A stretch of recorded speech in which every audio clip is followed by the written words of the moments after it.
bir marta subhanallohi deb chin dildan banda Allohni zikr qilsa, ana shu zikrini savobi tarozini to'ldiradi, qiyomat tarozisi.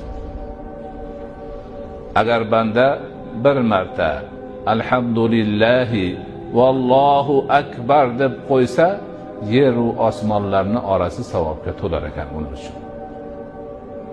Qarang, boshqa hech narsaning keragi yo'q. O'tiribmiz oddiy holatda bir soniya ham ketmaydi subhanallohi deyishga. Tarozini savobga to'ldirib olamiz. Valhamdulillahi vallohu akbar deyishga hech qanday vaqt, harakat, juhd, mashaqqat yo'q. Savob to'la. To'lganda ham osmonlar va yerni orasi to'la. Mana shunday buyuk baxt bor, ulkan saodat bor.